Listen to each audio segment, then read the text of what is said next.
Hello, everybody. Welcome to the Late TV Fights #1 Contenders match. I'm the Raptor Master, Jonathan Peck, head of the Sports Brawl division right here. This time, I'm hosting this match, and not only that, I'm going to judge this match with these two competitors right here for the #1 Contenders match to face off the champion of Late TV Fight, Mr. Joe Fairley.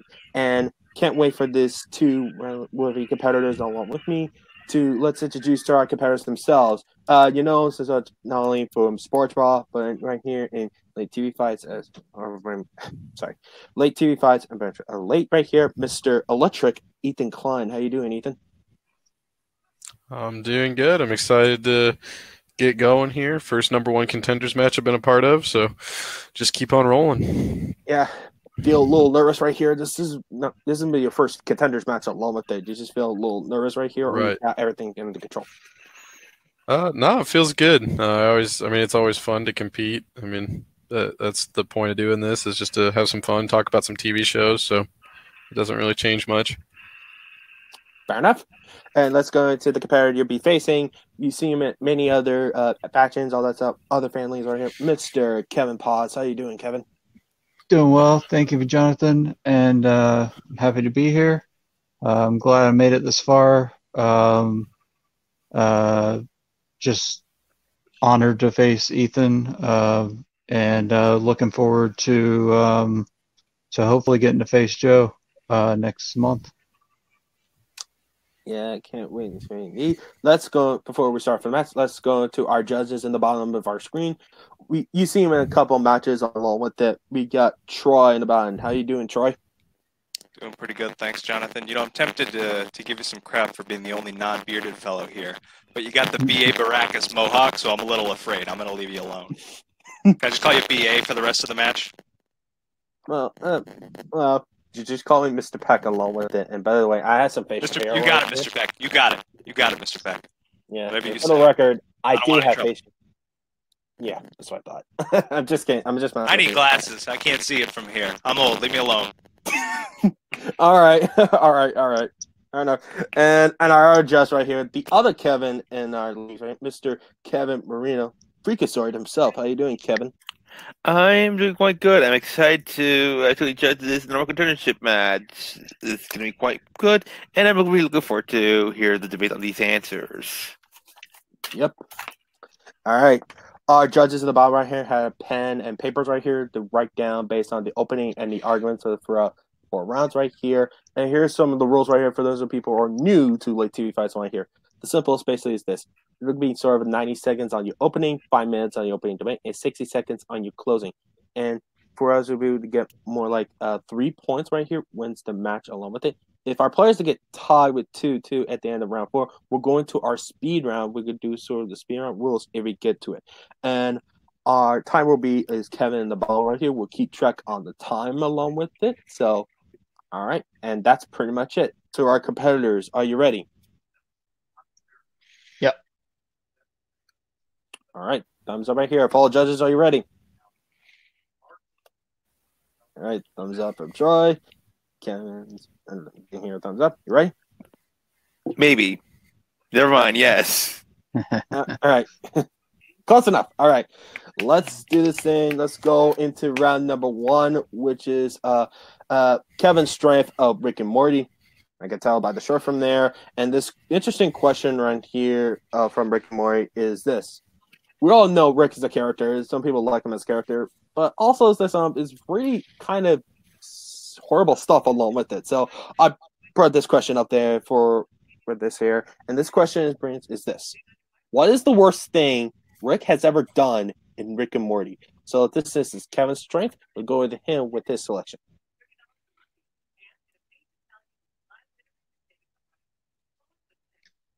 Rick, portrayed by Justin Roiland, speaking from a moral perspective, may be one of the worst characters we've ever seen. But despite all that, we love him. We want to commemorate his awful moments. He has many we can look at. He took part with Morty in a purge. He enslaves an entire race to run his battery in his car. He enslaves Risotto Groupon's people. he shows Morty a group of abandoned Jerrys, which is Morty's father, in a place called Jerry World, which is like a daycare. He killed Morty's heroes, the Vindicators. I could go on, but the thing I chose for the worst thing that Rick has ever done is he created a potion for Morty in season 1, episode 3 called Rick Potion number 9, and it caused everyone to be Cronenberged, and I will elaborate on that during my 5 minutes, and I will go ahead and concede the extra 3 seconds I have. All right. We got counter selection with Rick Potion number 9 from season 1. Very interesting choice indeed. Let's go with Ethan for his selection for one of the worst moments that Rick's ever done.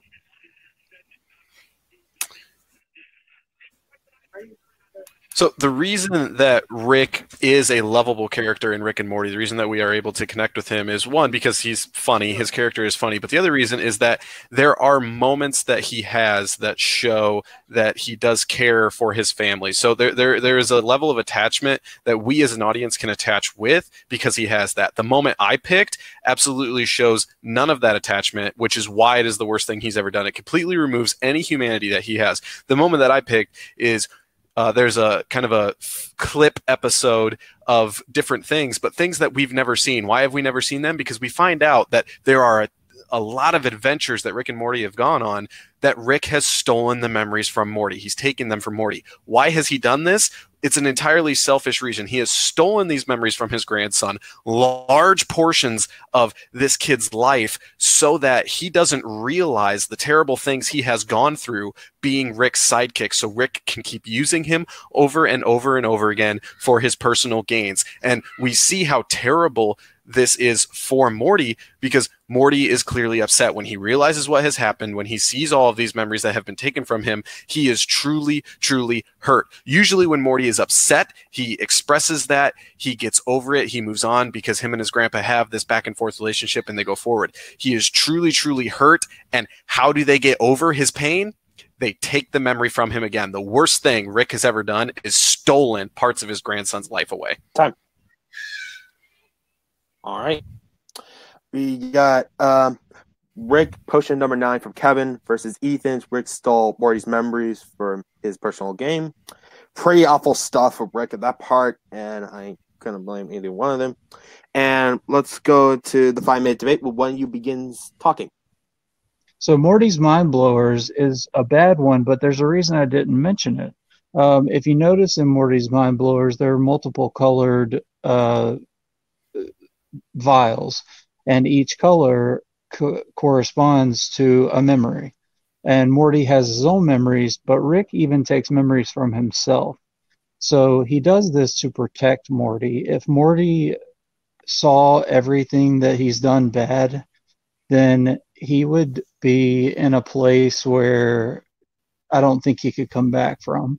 And I think that's where Rick is coming from as a grandfather. He's protecting Morty. I would agree with you if Morty did those things on his own, but all of the terrible things that Morty has done has been because of his relationship with his grandfather, because Rick has decided to do these things and drag Morty along with him. He's not taking those from him so that he doesn't feel like a terrible person. He's taking the memories from him so he can keep putting him in these terrible situations, and Morty won't realize what is to come. And the issue with why it's so much worse than the Rick Potion number 9 incident, that is a contained incident in a fantastical world of this show. We see the episode, it happens, we move on, but it all came from one of those moments I was talking about, why we're able to connect with Rick. He gave Morty that potion because he does care about his grandson in his own weird way. Morty wanted to get the girl. Rick had a love potion for him. He gave it to him, and he even said, hey, make sure you don't do it if she is... He gave him parameters, and Morty didn't listen. So he didn't tell him that, though, when he was in the room. He didn't say that when Morty's in the room. Morty leaves the room, and then he says, unless she has the flu. But So my point being that the issue comes because Morty also is doing something for himself. Both of them combine for a bad situation to happen over a lack of communication. Mine is a completely selfish act so that Rick can keep being who he wants to be at the expense of Morty. okay, well he could in Rick Potion number 9, Rick could have cut his losses and just left, but instead his pride leads him to make an antidote for Manus DNA, which then causes more problems. Then he creates another antidote, which then leads to the Cronenberg world, where the bodies are literally Cronenberg looking entities, and they do have to leave C-137, that reality. And he even makes Morty bury his own body.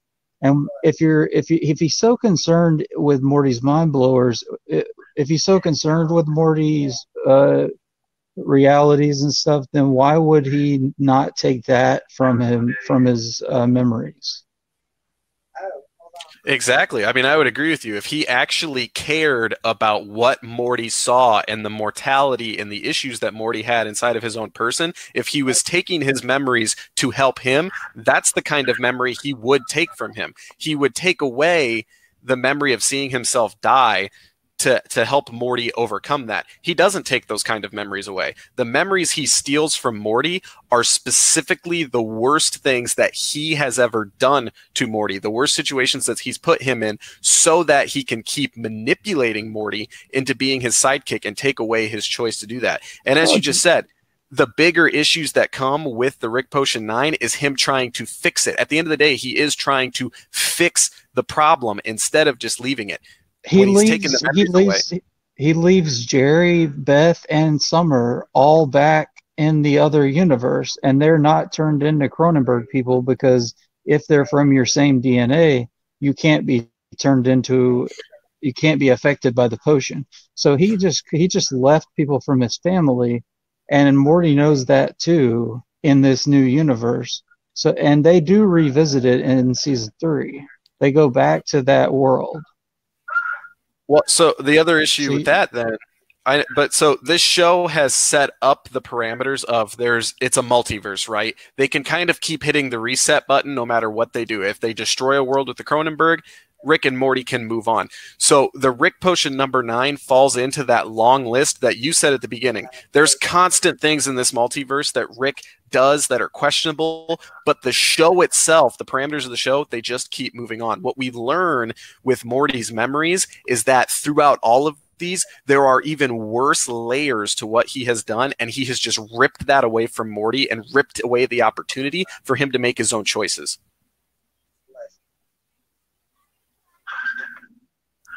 Time. All right. Very interesting debate right here about this horrible stuff Rick has done. I know that because he does a lot of awful stuff right here. All right, let's go into your closing. Since Kevin started first, we're going to go with Ethan for his 60-minute closing. Timer begins when you begin talking.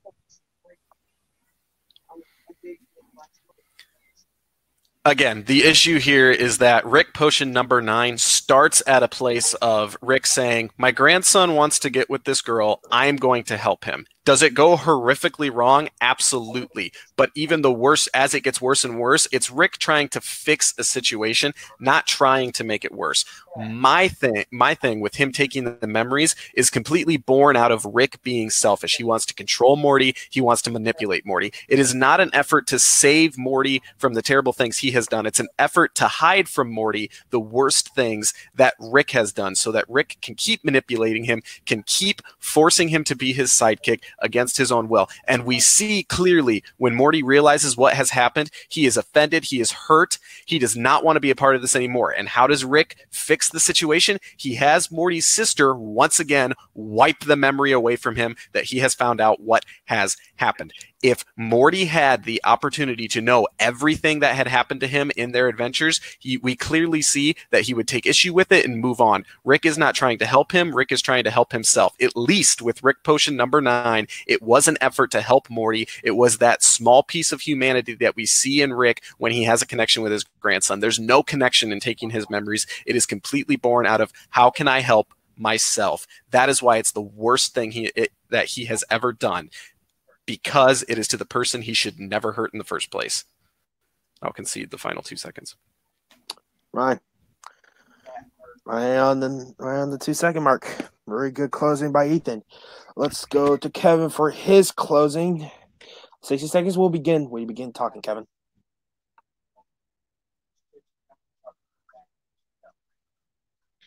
I brought up the purge, the enslavement in the battery, the enslavement of Risotto Groupon's people, showing Morty the Jerrys, and killing of Morty's heroes, the Vindicators, all because those involve Morty. And they weren't memories that were taken from Morty, and Morty still wants to go on adventures with Rick. C137, the Rick Potion number 9, Morty does ask for the potion. Rick gives him the potion basically to get him out of his lab, and his pride gets in the way. He screws up. He screws up an entire universe, leaves his daughter, his granddaughter, and his son-in-law behind, and then in the new universe that they find, where they happen to pass away, they come into, he forces his grandson to bury his own body. That is a terrible, terrible thing to do, and would leave lasting scars on a young kid's mind. And there's nothing else that I can think of that would be said to say that would be worse that Rick could do. And I'll concede the time. All right. He's going to see if it's closing. All right, fellow judges right here. Write down the player that who you think gets the point. Get a thumbs up right here. You ready? All right, Troy, put a thumbs up.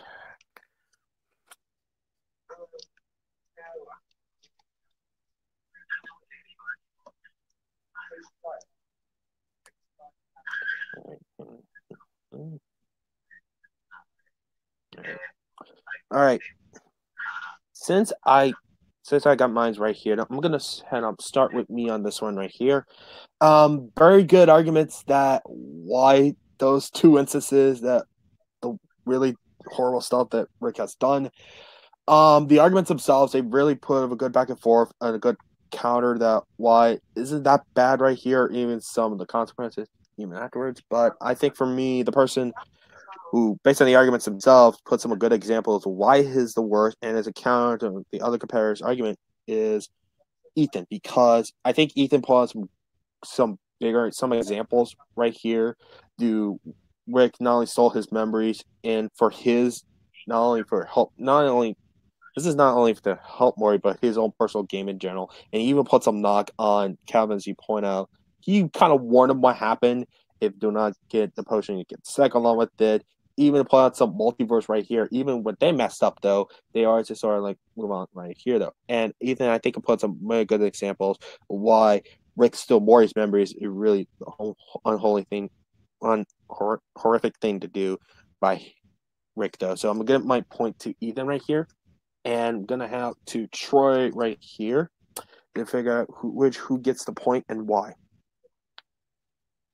First off, well argued, both guys. I think you did a good job at countering each other's arguments pretty well. I think Ethan had the stronger opening, pointing out, laying a baseline of why most people like Rick, why we, like him, except for this one part that's not too lovable. Arguments both went back and forth pretty well. I think the strongest argument, though, was when Ethan took what Kevin pointed out in the beginning. Kevin listed all those things out.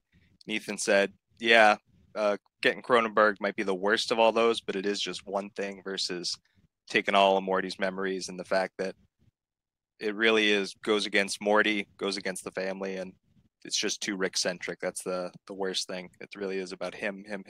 So I also go Ethan on this one. Okay, with that, Ethan takes care of round number 1. Scores 1-0. Ethan, Kevin, your point wouldn't have mattered though. Which point could you have gone to? Actually, my point would have gone to the same person, Ethan. All the same argument y'all stated. What that? Yeah, my point would go Ethan. Also, I'm not a big fan of Rick. Just don't like him. I don't blame you on that one though. Can't imagine why. Yeah, exactly. All right, let's go into round number 2 right here. Ethan scores the first point, 1-0. Ethan, let's go into Ethan's strength of the show, Justify, which I'm very familiar with. And this is bringing up an interesting question that is up there. And according to Ethan's strength of Justify, this question is this. Which character in Justified would make the best real-life U.S. Marshal? So since this is Ethan's strength, we'll go with him with his selection.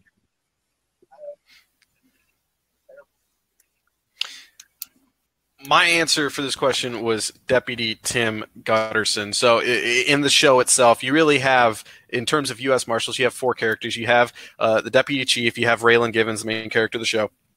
And then you have 2 other deputies, which is who we're going to be arguing about. I went with Tim Gutterson. Why did I go with him? Well, Tim is the most instinctual, the most tactical option that we have. If we are going to do a real-world scenario of a U.S. Marshal, the main priority, the main responsibility of a U.S. Marshal is going to be to what? To track down fugitives, to chase someone down, to hunt them, to find them when they don't want to be found, and then if a situation goes sideways, use the tactics, use the abilities to take that person down if that is required in catching them. Tim Gutterson is the absolute choice. Why? He's a scout sniper. He is a veteran of war. He has been in the worst of the worst situations. Now he's coming back to U.S. soil. What does he have? He has this list of abilities. He's going to use them to be a U.S. Marshal. If someone doesn't want to be found, he absolutely has the experience to do that. And if the situation goes sideways, he is going to be the most well-rounded person to handle that situation. He has been in actual military combat, and he has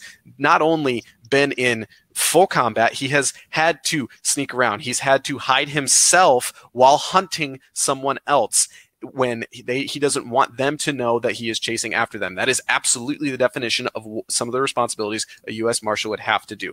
He is tactical, he is smart, he is experienced. That is what would make him the best real-life U.S. Marshal. Time. All right. Ethan's selection with Tim Gutterson. Very interesting case and very good character on that show. Let's go with Kevin for his selection. My selection is Rachel Brooks, portrayed by Erica Tizell. She is cool, calm, and collected in the face of danger. She's young, motivated, and fearless. 5'2", tough talker, no nonsense. She is the oldest of 2 sisters. She was always left as the emergency parent for her younger sister because her mother was always out working. Despite that, she did go to college at Ole Miss, finished, joined the Marshal Service as Deputy U.S. Marshal, and eventually is promoted to Chief Deputy. After an auto accident, her sister is killed. Her brother-in-law survives. That's involved in my later argument. I'll bring that up. But yeah, her motivation of her not having her father around, working to care for her sister, and not being afraid to take on dangerous situations, just brings out the being cool in the face of danger is why I think Rachel Brooks is the right choice here. All right. He's going to lead a concede right here. All right. Very good selection for both our competitors. Tim Gutterson versus Rachel Brooks. 2 characters from Justified. Let's start with a 5-minute debate when you begins talking. So all those things you listed with Rachel are going to look fantastic when she turns her resume in to the Marshal Service, which is why she's going to get hired, and which is why she's going to get fast tracked to be behind a desk in a leadership role. She is an academic, which is fantastic, and all of the branches of the government and different services and police forces need those kind of people that know the academic side of things, that are book smart. That does not mean she would make the best in-field U.S. Marshall. We have seen time and again. You said she's cool, calm, and collected in the face of danger.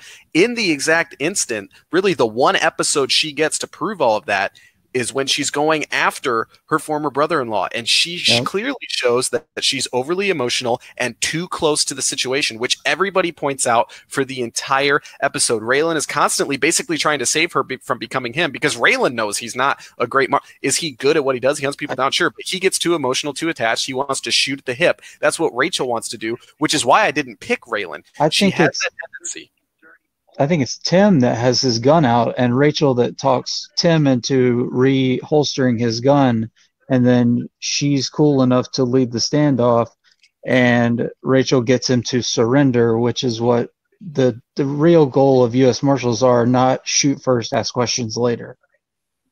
Tim specifically is prepared to do what is necessary if the situation goes sideways. Rachel, for that entire episode, wants the situation to go sideways. She even admits to Raylan that she wants to kill him. She doesn't think he deserves to live because of what he did to her sister. But here's the thing. That's the one episode she gets, and we see holes poked through. Tim Gutterson gets multiple scenarios over the course of multiple seasons to show that he can handle those situations the exact way each situation needs to be done. He will shoot if necessary to save innocent people. He will also talk people down. He has 255 kills by himself. He claims that. Yes, as a military man in military situations. That is not what he claims as a U.S. Marshal. And I did research, and a real U.S. Marshal checked out Justified, and it says they do not give I'm sorry, I just lost it. That it's not their policy to fire first, and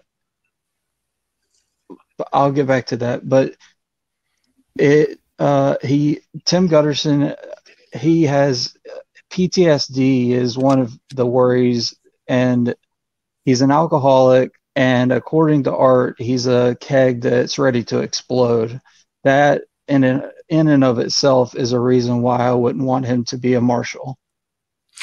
Okay, I mean, does he have some personal problems? Yeah, but everyone has personal problems. Rachel has personal problems, and those have leaked their way into cases that she's tried to work. Tim had an opportunity to allow his personal problems to negate the good work that he could do. There's an entire arc in season 4 where he's tracking down someone who killed one of his war buddies. It is one of the central villains of the season. And what he does is tactically gain advantage in situations and outsmart those villains instead of allowing his anger to lead him. He works the case, he finds the evidence that he needs, and he does it with his brain and his instincts on how to track people who don't want to be tracked. That's the thing. Rachel doesn't have that experience. And at the end of the day, that's the most important thing for anyone in any profession being out in the field actually doing the work. He has the experience to find people who don't want to be found, and he knows how to handle each and every single situation, because every situation is different. Sometimes it's going to get violent. Sometimes it doesn't have to.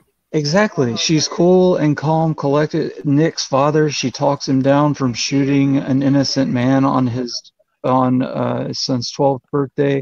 Successful in that in season 2, episode 4. She's cool enough to lead that standoff with her brother-in-law. She starts the idea of the RICO case against Boyd and asks Raylan for help. She's smart enough to ask for help before his transfer for Florida, and she keeps her promises in the episode Restitution. There are plenty of examples where Rachel Brooks is smart and knows when and when not to use her mind and when to use her gun. I don't know why. Time. All right. All right. That's the time for the 5-minute debate. I'm gonna go with, since Ethan's off first for here, let's go with Kevin for his 60-second closing right here. The timer will begin when you begin talking.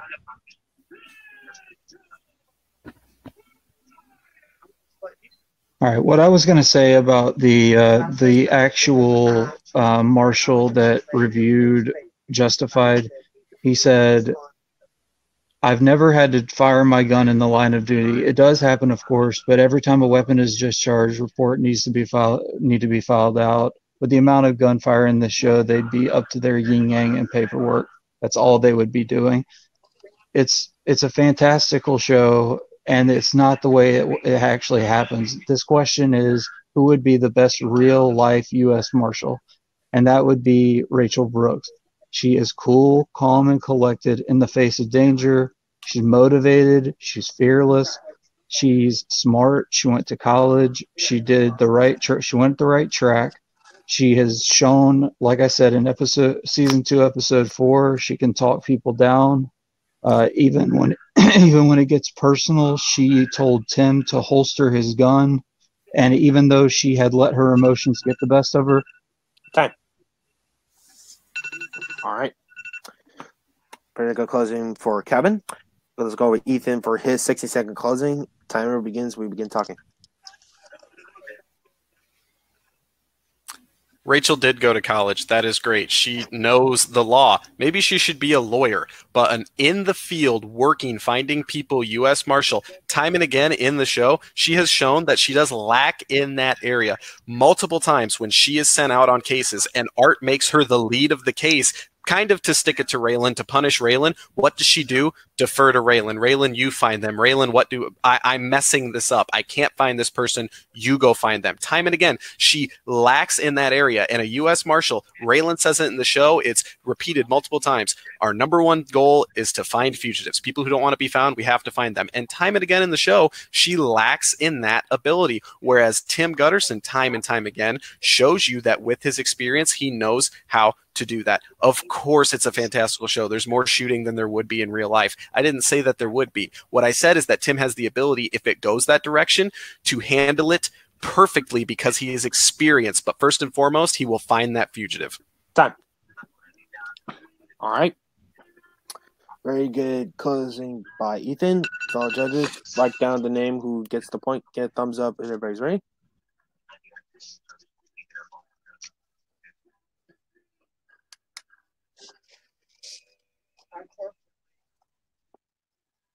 All right, that mic's ready to go.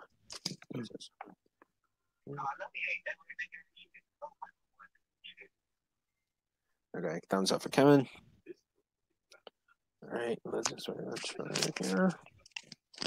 No promise I decide anytime soon. Maybe I should go last. All right. Okay. All right. You know what? Let's go with Kevin right now. The other Kevin in the bottom right here for his selection and your thoughts on the arguments themselves. Who do you think have a better argument and why? I'm going to go with Ethan on this one again. He actually had probably great counterpoints to yours, especially with a nice comeback with when he said like, "Oh, how Richard went to college." He was kind of like, "Oh, like she had like a career for that. Like, sure, like maybe she should be a lawyer instead." So my point would go to Ethan. All right, got one out, Ethan. Let's see. Troy is ready to go too. Troy, you ready? I guess I could be. I could talk myself through it if you want me to go now. Well, if you're really not ready, you're ready to do it, or just not? Well, why don't you go ahead if you know? All right. Okay then. All right. Well, you put me on the No reason spot. to rush a decision. Fair enough. All right. I'll go into me. For me, I'm actually going to defer. My point would have gone to Kevin. He pointed out some examples that what you could do mainly in the situation what Rachel Bush can do as a U.S. Marshal, and she basically keeps the promise themselves, not only with the criminals themselves, by brains a little bit more stability right here. He even knocks on with Tim Gunnarsson that he's an alcoholic, he has PTSD. It's very questionable at times along with it. So that's what was kind of swaying me the most. My point would get to Kevin right now. So, all right, Troy, it's tie. You're sort of the design maker. Which point will you go to? First off, it was a great opening by both people. I've never watched this show, but I feel like the openings, I appreciate both guys giving a good rounded explanation of people. I feel like I got a pretty good understanding of them. Both sides had some great arguments. I like Kevin pointed out one of the great arguments that Tim has some personal problems. You don't really want a guy running around shooting people if he's got anger issues and alcoholism. And Ethan had some great points about Rachel not having the same experience and that being a very important factor. I think the closing argument for me, Ethan pointed out that Rachel messed up a lot. There really was no counter to the fact that, I didn't hear anything about Tim messing up, though he does like to shoot. If it was, Ethan pointed out if it was real life, he probably wouldn't need to shoot as much. So I guess Ethan had a few more uncountered arguments. I'm going to say Ethan. That was a great argument. Both guys, I enjoyed that one. All right, I guess I'm a little outruled on that one right here. The score is 2-0 Ethan. Ethan with the commanding with 2-0. Let's go into round number 3, and this is sort of a very crucial one to Kevin right here. He needs to get this point to avoid a knockout and stay in the game. Let's go into round number 3. Round number 3 brings a very interesting question along with it from the world of Netflix, and the question brings it with this. What is the most iconic Netflix original show? So we're going to start out with Kevin with his selection.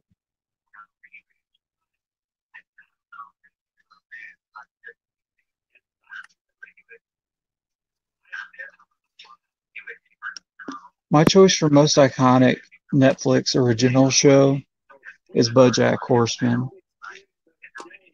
This show is lauded for its realistic take on dealing with realistic problems such as depression, trauma, addiction, self-destructive behavior, racism, sexism, sexuality, and just the human condition in itself. And it does it in an alternate world where humans and anthropomorphic animals live side by side, taking place in a place called Hollywood. It stars Will Arnett, Noel Bright, Paul F. Tompkins, Amy Sedaris, Allison Brie, and Aaron Paul from Breaking Bad.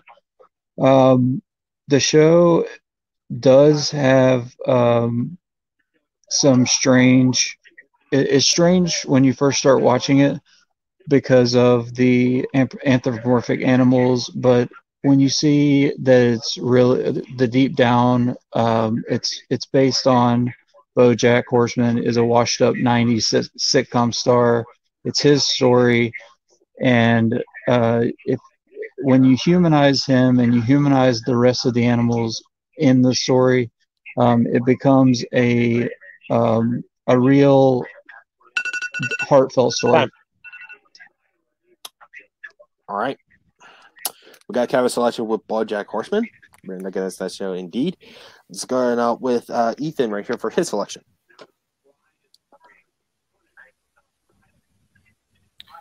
So the question we got asked was the most iconic, and that's the key. What's the show that is going to be up on the pedestal, it's going to be remembered, that is going to last, that is going to hit the masses the most? And that is unquestionably, there is no argument, it is Stranger Things. And the reason it is Stranger Things is because this show is able to reach beyond the demographic that its face value would have you believe that it can get to. What do I mean by that? When that first preview came out years ago for the first season, what did it look like? It looked like a horror TV show.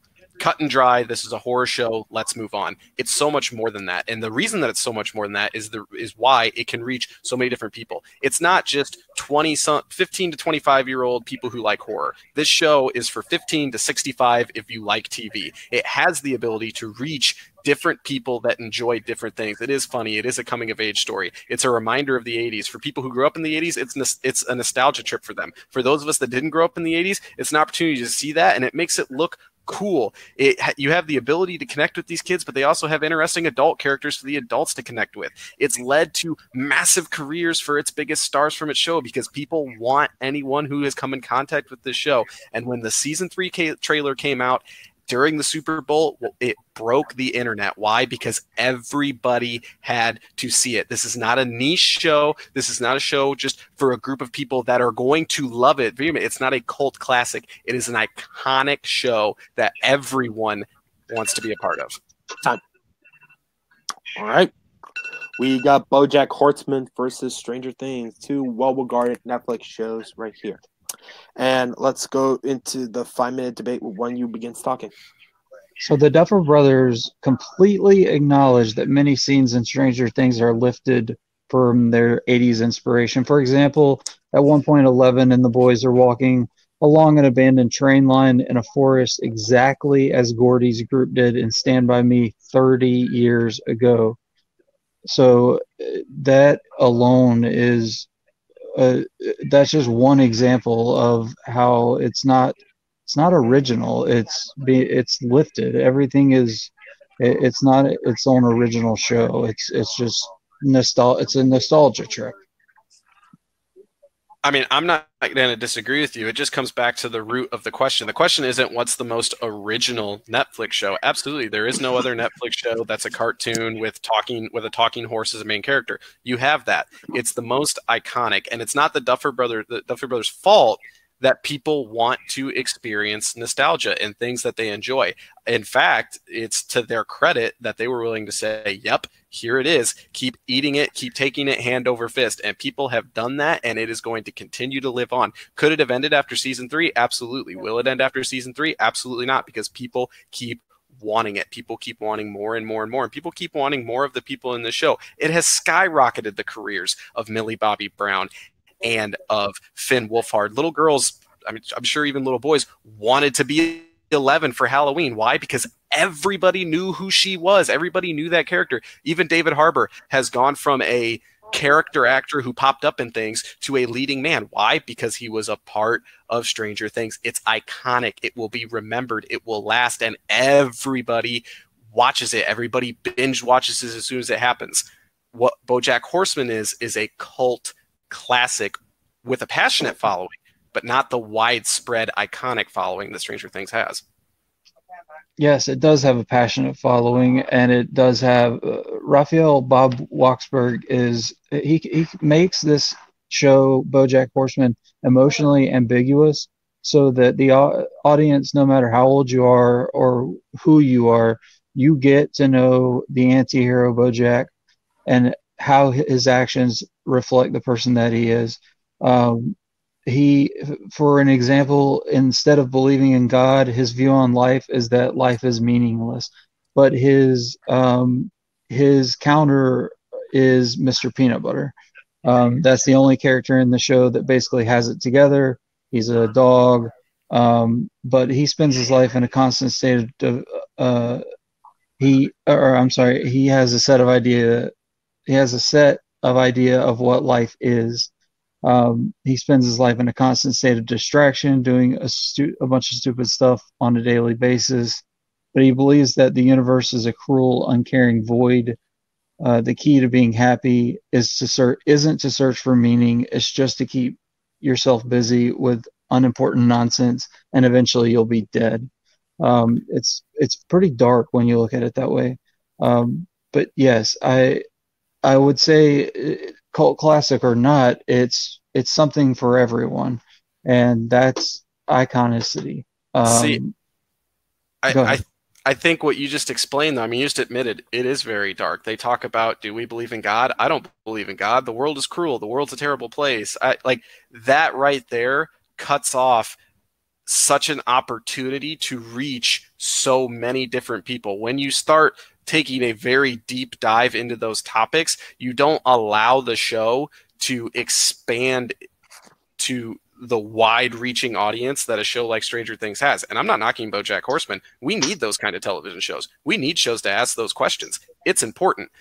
But those shows are never going to reach the peak of being iconic to everyone because of that. You have to have the right mindset, and sometimes you have to have the ability to comprehend what they're saying. Stranger Things is able to just give you the entertainment on a silver platter. And whether that is a challenge for the writers, whether you think that they have to really dig deep inside themselves to tell their story, that's not the question here. The question is iconic. The question is what's going to live on, what's going to hit all of the masses. That is what being an icon is. And Stranger Things does that in a way that BoJack never will.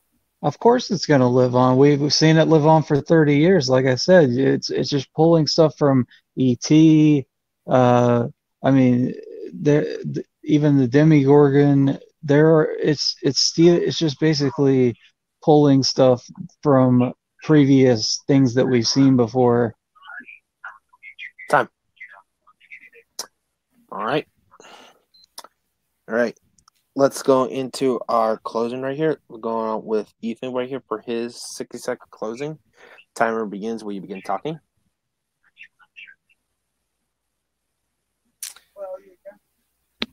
Here's the thing. Whenever Stranger Things finishes its run, I would bet all of the money that I have that final season will be one of the highest viewed things in the history of Netflix. BoJack Horseman has already had its run, and to the masses, it has been forgotten because it was never even known. It had its cult following. It came, it went, it moved on. It did not move the needle for the majority of the viewing world. Stranger Things is an event, like it or not. Whether it takes from the 80s, it does beg, borrow, steal from the 80s. That's the point. They want you to experience that nostalgia. They want everyone to come together and watch and love the things that they loved from that time period. But it makes a statement. Everyone is focused on Netflix when this comes out. It did not. BoJack Horseman never moved the needle in that way. Like I said, the trailers break the internet. The newest trailer broke the internet. Oh my gosh, Hopper's still alive. Of course he's still alive. People want this show time and again. BoJack Horseman is a cult classic, not an icon. All right. Well, and then on his closing right here, Kevin, you still have your. I'll go ahead and use it. All right, he's going to use his 1 minute extension. Kevin, give a thumbs up. Other Kevin right here. Make sure you got. All right. Here's your closing, Kevin, with the extension. Timer will begins when you begin talking.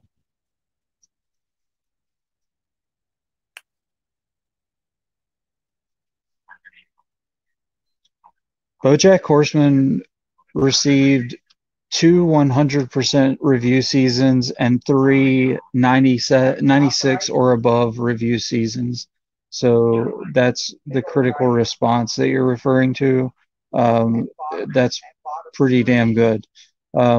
Yes, as it progressed through its 6 seasons, the punchline didn't get funnier, it got scarier. This cartoon horse was depressed. He was an alcoholic. He hurt a man with cancer, gave teens alcohol. He almost slept with a teen. He tanked careers to save his own, left somebody to die. And it wasn't interested in a laugh as so much as it was interested in a reckoning. Everything finally catches up to BoJack in a way.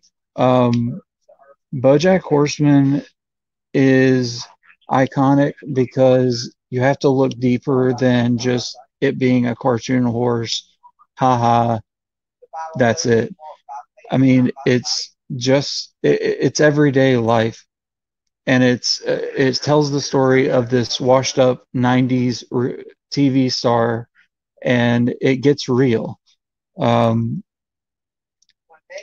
Even with his story about his addiction and the way celebrity fosters and protects toxicity, his relationship with his girlfriend, There are numerous reasons that I think BoJack Horseman is iconic, but I've given you several things to think about. Time. All right. All right. All judges. Make sure to write down the person that you have. Get the thumbs up. You're ready to go.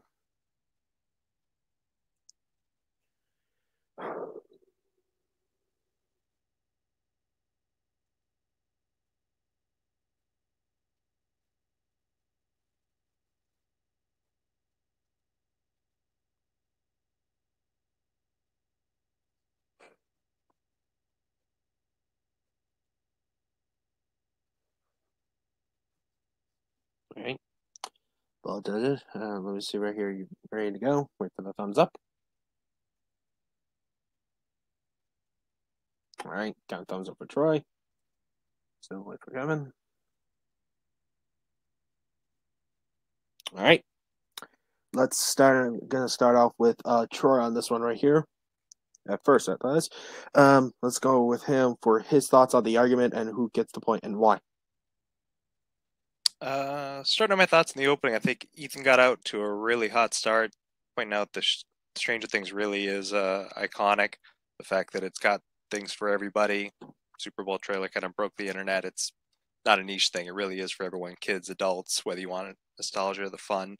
But Kevin had a couple really good arguments. The fact that it's really just nostalgia. It's not its own iconicism, and the fact that BoJack's really critically reviewed.